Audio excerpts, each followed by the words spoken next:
Okay, Assalamualaikum. Today we are going to discuss our lecture number 4 of OET Writing. This is the 4th day we have started our writing class. In the first few classes we have discussed about purpose of writing, your selection of relevant case notes, that is the content, and then your organization. That 3 criteria are the most important criteria in your OET writing. If you would be able to understand those 3 criteria, inshallah, you are not going to fail this writing task, because those criteria were the basics of writing, and you can see somehow your rest of the criteria are being dependent on those criteria. Purpose of writing, very important criteria, we have discussed in detail. If you have any question on that, you can ask as well. It's also available, I have shared the link with you on our YouTube channel. The purpose of writing, you want to recall, you can see the lecture again, right? Second was the selection of the relevant case notes. Now we also discussed the importance and the gravity of the selection, right?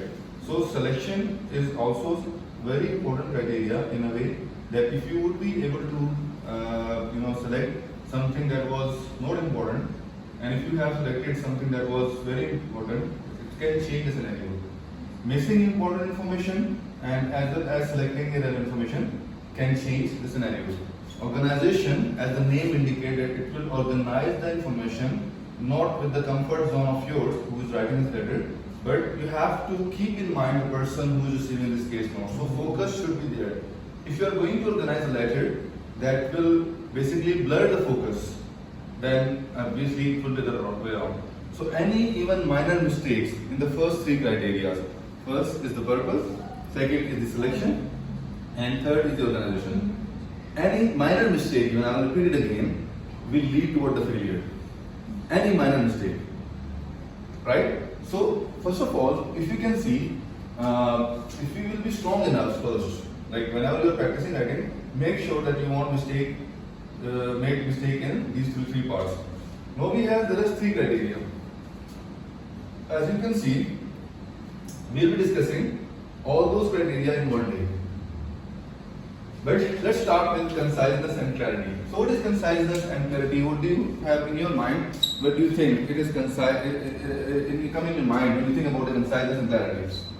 As the name indicates, to comprehend the information, to concise it. We do have always one thing that I have not written on the lecture. We are always concerned about the number of words while writing the letter. Number of words itself in counting, like 1, 2, 3, 4, has no importance. In counting, I will tell you. But number of words are heavily related with your second criteria, that is content, selection.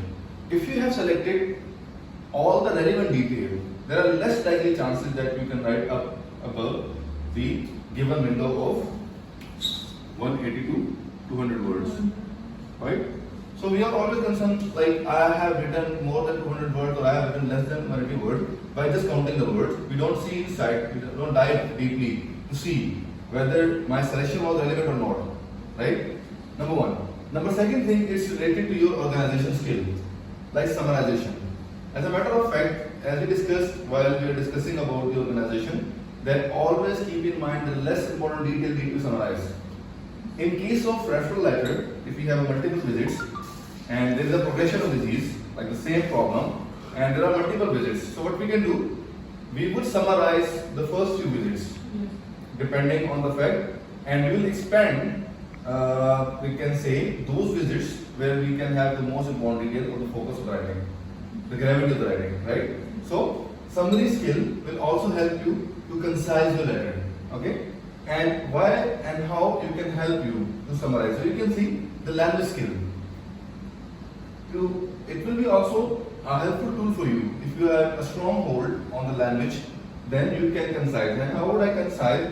By using the tenses. For example, if I just narrate some event in present simple tense, right, or present continuous tense, but if there is an event, let's say, if I would narrate an event in past simple. Initially, Mr. XYZ presented to my clinic on blah blah date with chest pain. At that time, his ECG was normal and all of his investigation was normal. Therefore, we have scheduled his visit after 2 weeks. After 2 weeks, he presented again with the same, like say mild chest pain, and blah. Then 3 weeks after he presented again with the mild chest pain. So you can see there is same event like mild chest pain. There is no aggravation of the event. So we can summarize this thing rather than writing these 3 events separately. I can write down using my language skill with the help of present perfect tense if the event is still persistent. Like Mr. XYZ has had multiple visits to my clinic over the period of, let's say, 1 month with mild chest pain. Right? So you can see using my language skill, I can use the present perfect tense, right? And I can comprehend. Sometimes compounding of the information by using your language skill, like compound sentence, will help you to summarize the information. Let's say he's a smoker, full stop. He's a drinker. He's smoker and drinker. So you have at least you have reduced some words. Yes. Similarly, if you can, let's say we say that he's taking aspirin, he's doing exercise, he's not improving. 3 sentences. So I can, let's say, replace them in 1 sentence. Although he has been on medication and exercise, comma, there is no improvement. So you can see how I have compacted, how I have summarized the information using my language skill. So you need to understand the gravity. That conciseness does not only mean that you have to write down, like just count the word. Although we have to write in the given window, I'm not negating the idea that you should not be writing like in the given window. You have to write in 180 to 200 words. But the common mistake students make is to just count the words. You need to concise your letter first, not by selecting the relevant case note. Secondly, by summarizing the skill. And thirdly, using your language skills. Now coming toward the clarity part. Clarity means the coherence, connectivity of the idea. So you can see, as a matter of fact, what we have certain information given in the case note that has been segregated, like in the case notes, not written in the sequence. Right? Not written in the sequence, so you have to sequence them together as per importance of the case, right? So we have to sequence the information as per the importance. So what we can say is the clubbing of the information. Sometimes we have certain information that might be written in the past medical history. Let's say, if you have written a letter of Jennifer Harley, palliative care nurse. If you remember, there was a food allergy that has been written under the heading of personal history. And we have written with the dietary plan.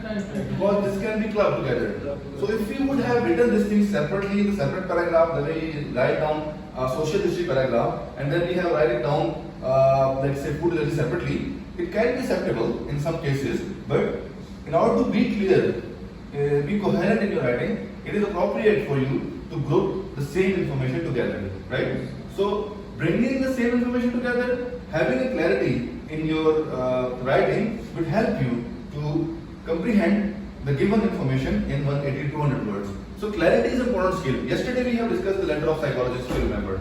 Yes, sir. The common mistake candidate do, there was a personal history, then the treatment record, then the school record, I believe, right? So you can see that personal history and school record can be written together. Irrespective of the fact, this treatment record was not relevant. And even if it was relevant, yes, somehow, we might not be able to write it in between, but we have to combine the things together. Yes. Let's say his father's death was written in the personal history, and it was reported by her mother, she said that she usually recalled her father. So we can write those two things together at one place. Yes. Right? Anyhow, so this is, we have conciseness and clarity. If you had selected the relevant case notes, number 1. If you had summarized the less important detail, number 2. If you have expanded or you remain focused on the active issue, right?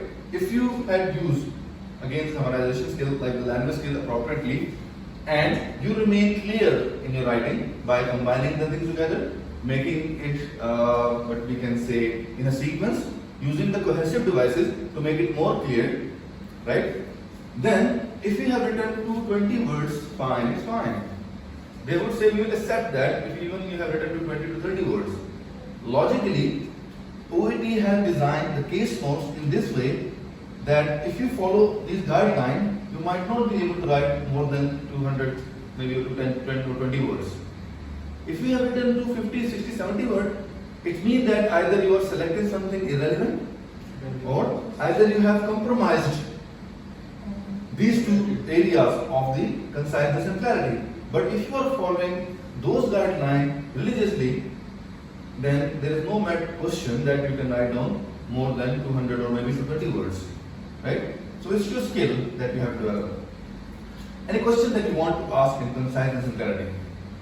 There is one question. Is clear? Yes, it's from your words and language we can understand. If we are concise, meaning we have to write the case note in concise with the relevant information and the other is the organization.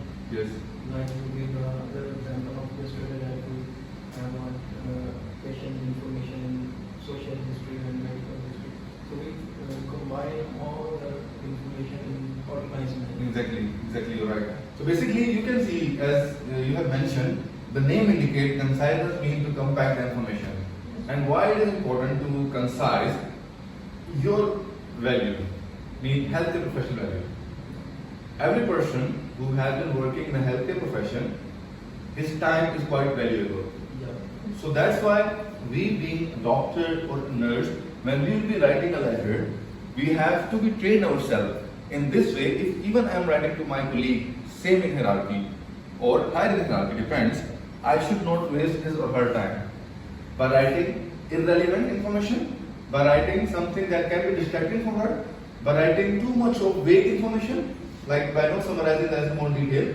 That's why they want you to train yourself for that particular setting that has been in practice in those countries like UK, USA, Canada, and those places where we would be applying, let's say.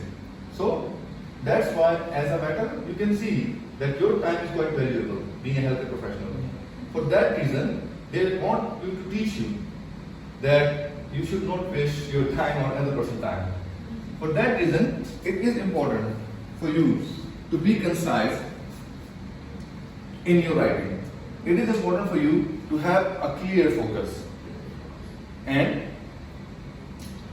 let's say the recipient should not have to struggle to combine the ideas. That is called as clubbing of the information. If you can write down relevant details together, the healthcare professional who would be receiving this case notes, it does not matter higher hierarchy or lower hierarchy. Whoever is receiving the case notes, she or he would not face the difficulty while understanding the case. And quickly, she can or he can understand, okay, this is the case. And Even we are in medical profession, it's also beneficial for the patient care and Exactly. get all the relevant information. Indeed, we can say in second step, like because the referral letter has nothing to do with the patient, but in the second step, why they are doing this thing? To bring the ease for the patient. But this is not the part of our OET content, but you are right that they have designed those things so that we can deliver ease to the patient. Anyhow, so moving on to the Gnere style. Gnere basically, as you can see, your appropriate tone, appropriate selection of words, right? This is, in simple word, is called your Gnere style. And style of writing, we prefer to write in passive voice, let's say, in most of your referral or discharge letter. We prefer to write in passive voice because of the form that is. Now, tone of the letter, we are writing to the director of nursing, we are writing to the specialist, let's say, we are writing to some person higher in hierarchy. In that regard, we must be, let's say, in whole letter we have to be polite, but we have to be suggestive. We will be giving suggestion. We cannot recommend.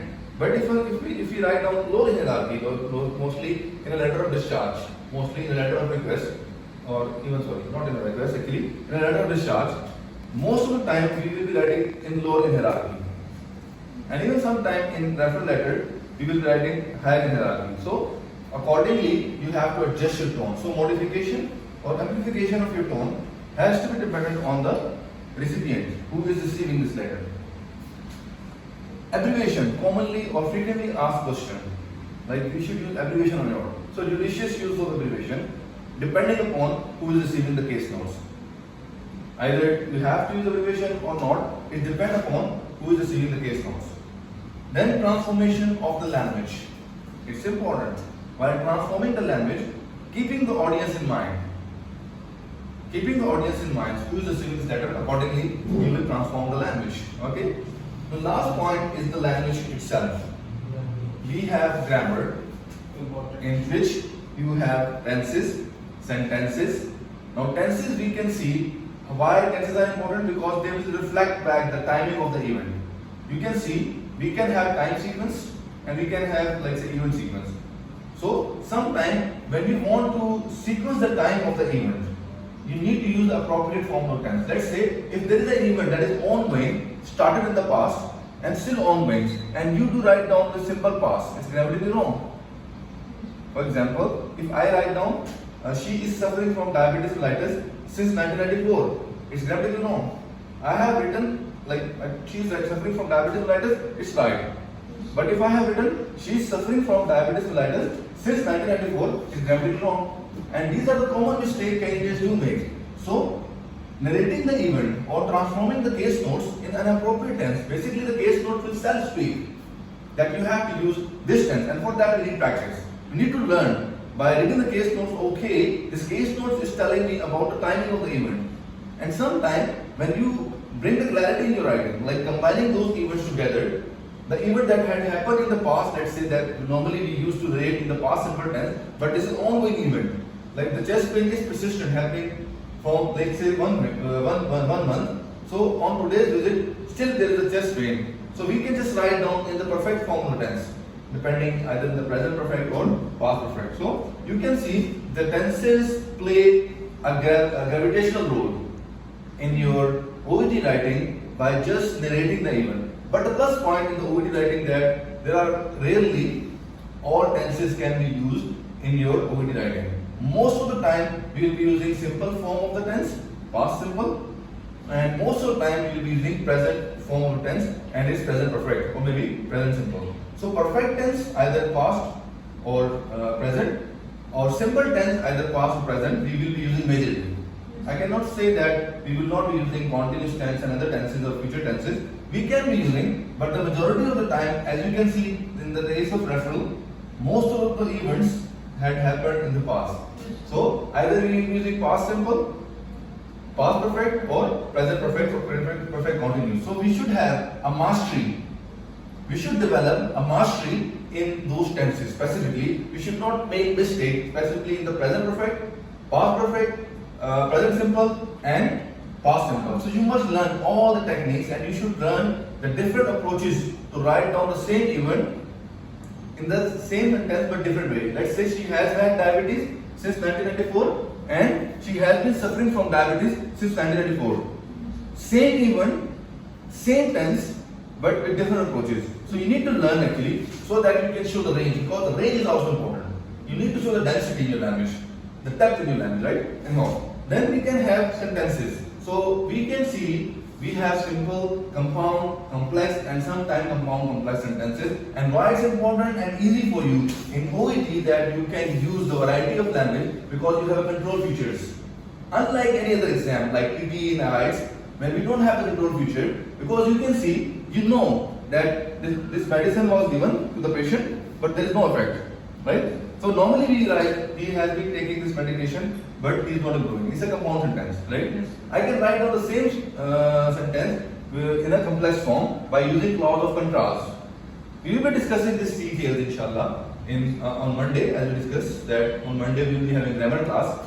So even you people, stay tuned with us that we will be having a grammar class on Monday where we will be discussing all these details like how to change the case notes in the appropriate form of the tense or sentences. Anyhow, I can combine the same thing, like although he is, let's say, taking this medicine, comma, he is not improving. So this is a complex sentence, clause of contrast. So we will be using different clauses, clause of contrast, clause of purpose, clause of reason, right? Time clauses and so on, so that we can show the range of language.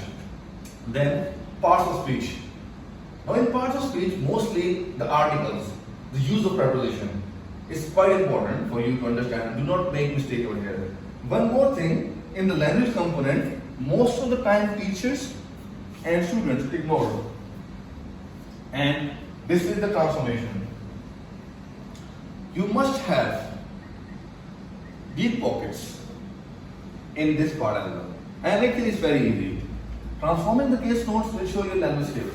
You can see most of the candidates, they use the same word that has been written in the case notes. Now there is a challenge. First of all, while changing the word, let's say if it's a job done, while changing the form of the word, you must see, am I changing the word that remain technical word or not? Like say if I am writing this letter to a psychiatrist and they have written hallucination.